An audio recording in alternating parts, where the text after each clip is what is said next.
Titanic, जो कि अपने टाइम का दुनिया का सबसे बड़ा और लग्जूरियस जहाज था, जो अपने पहले सफर पर 10 अप्रैल 1912 को निकला था, पर अफसोस कि यही उसका आखिरी सफर भी बन गया था।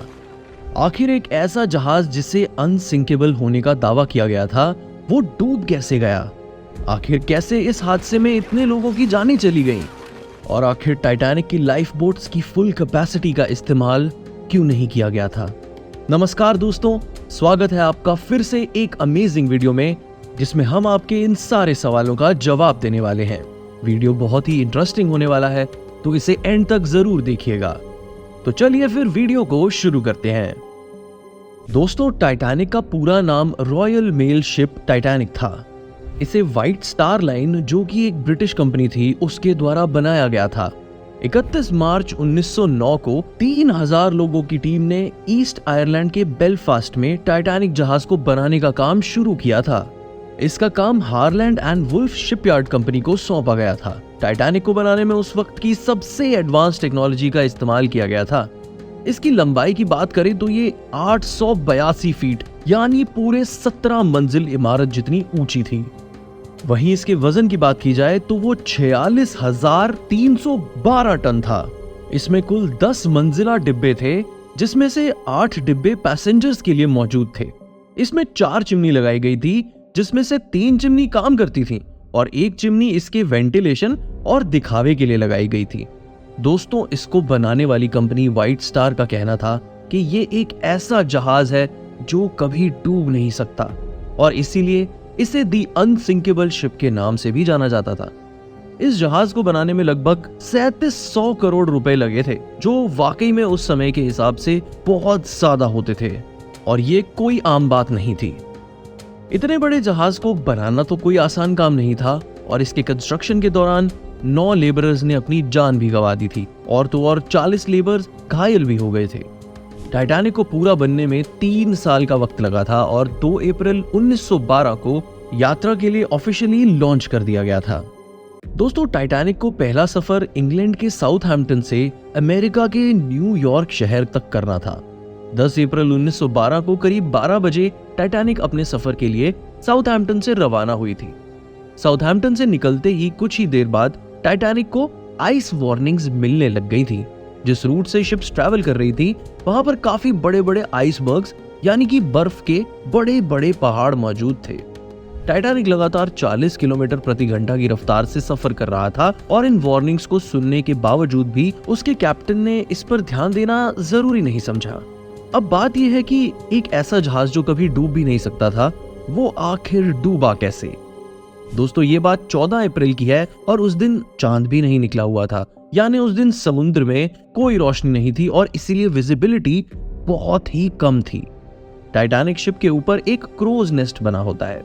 इस क्रोज नेस्ट पर वो आदमी बैठता है जो दूर तक आगे की डायरेक्शन में देख पाता है। उस रात ठंड भी बहुत ज्यादा थी, और उस रात क्रोज नेस्ट की ड्यूटी पर फ्रेडरिक नाम का एक आदमी बैठा हुआ था। ठीक रात के 9:39 पर इस आदमी को एक बड़ा सा बर्फ का पहाड़ यानी एक आइसबर्ग दिखाई देता है।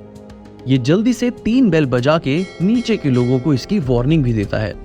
विलियम मर्डॉक, जो कि शिप के एक ऑफिसर थे, ये सुन के इंजन रूम को डायरेक्शन देते हैं कि शिप को लेफ्ट साइड मोड़ो, लेकिन उस टाइम पर कुछ सेकंड्स की देरी से जहाज का बो आइसबर्ग में टकरा जाता है।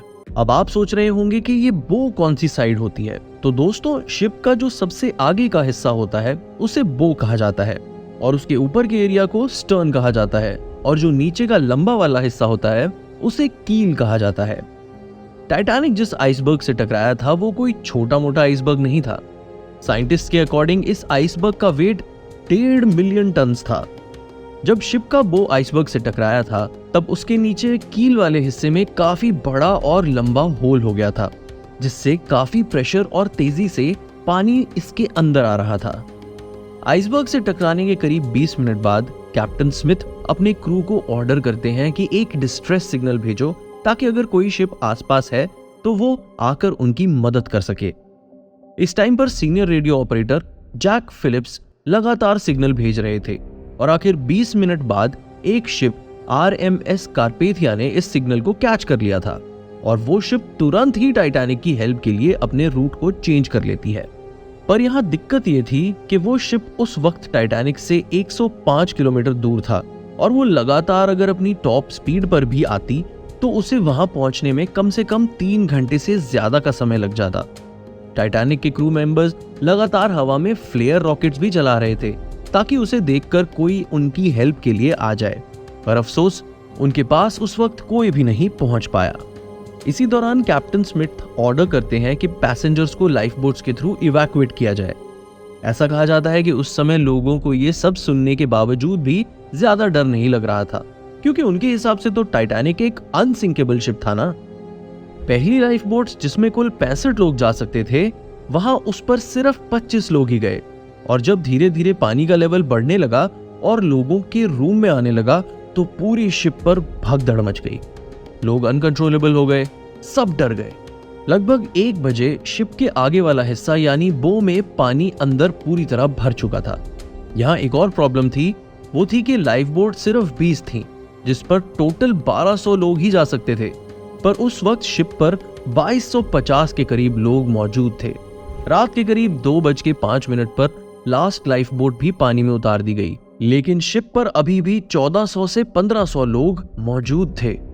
और फिर 2:20 पर शिप 2 टुकड़ों में टूट गई और पानी में डूब गई थी। सोचिए दोस्तों, 3 घंटे भी नहीं लगे इतने बड़े जहाज को डूबने में। शिप पर जो लोग मौजूद थे वो या तो पानी में डूब गए या फिर हाइपोथर्मिया की वजह से मर गए।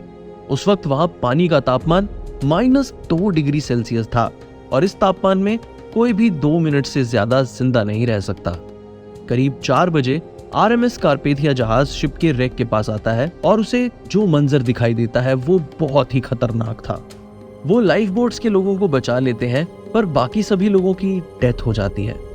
इस पूरे हादसे में सबसे पहली गलती जो सामने आई थी वो ये थी कि जिस कंपनी ने इसे बनाया था उन्होंने इसमें सफिशिएंट लाइफ बोट्स नहीं रखवाई थी, ये सोचकर कि ये एक अनसिंकेबल जहाज है। इसके अलावा टाइटैनिक के जो कैप्टन थे उन्होंने सेफ्टी ड्रिल्स को भी कंडक्ट नहीं किया था। जिस दिन टाइटैनिक आइसबर्ग से टकराई थी उस दिन एक सेफ्टी ड्रिल होनी थी, लेकिन कैप्टन ने वो कैंसिल कर दी थी, ये सोच के कि क्या जरूरत है, ये तो एक अनसिंकेबल शिप है। और आपको बता दें कि जिस टाइम पर आइसबर्ग से टाइटैनिक टकराई थी उस टाइम पर RMS के अलावा एक शिप और वहां मौजूद थी जिसका नाम था SS कैलिफोर्निया। इस शिप ने टाइटैनिक को 2-3 बार वार्निंग्स भी दी थी कि आगे आइसबर्ग है, लेकिन उस वार्निंग पे किसी ने ध्यान ही नहीं दिया। पर आखिर टाइटैनिक को इस शिप ने हेल्प क्यों नहीं की? एक्चुअली उस दिन चांद नहीं निकला हुआ था और विजिबिलिटी कम होने की वजह से इन्होंने रात के ठीक 11:15 पर अपनी शिप एक जगह रोक दी थी और सिग्नल्स भी ऑफ कर दिए थे, और इसीलिए इनके पास टाइटैनिक का कोई भी मदद का सिग्नल नहीं पहुंच पाया। और जो फ्लेयर्स उनको दिख रहे थे उन्हें देखकर इस शिप के स्टाफ ने सोचा कि टाइटैनिक पर कोई पार्टी चल रही है, इसलिए ये वहां उनकी हेल्प करने नहीं गए। दोस्तों, ये शिप टाइटैनिक से सिर्फ 40 किलोमीटर की दूरी पर थी और इन्होंने अपने सिग्नल्स को अगर ऑन रखा होता तो शायद हजारों लोगों की जान बच सकती थी। अब सवाल ये उठता है कि टाइटैनिक ने आइसबर्ग को देखने के बाद भी अपनी स्पीड कम क्यों नहीं की? तो दोस्तों, इस पर कई थ्योरीज हैं। ऐसा कहा जाता है कि व्हाइट स्टार लाइन, जो कि इस शिप की ओनर थी, उस पर काफी प्रेशर था कि इन्हें अपना सफर केवल 6 दिन में ही खत्म करना है और उन्हें दिखाना था कि ये ना सिर्फ दुनिया की सबसे बड़ी और लग्जूरियस शिप है, बल्कि सबसे तेज और सबसे कम टाइम में पहुंचने वाली शिप भी है। और इनकी इसी लापरवाही की वजह से हजारों लोगों को इस हादसे में अपनी जान गंवानी पड़ी। दोस्तों, टाइटैनिक के ऑफिसर्स की इस लापरवाही के बारे में आपका क्या सोचना है? हमें कमेंट सेक्शन में जरूर बताइएगा। वीडियो पसंद आई हो तो इसे लाइक एंड शेयर करें और चैनल को सब्सक्राइब करना बिल्कुल ना भूलें। मिलते हैं आपसे अगली वीडियो में, तब तक के लिए जय हिंद।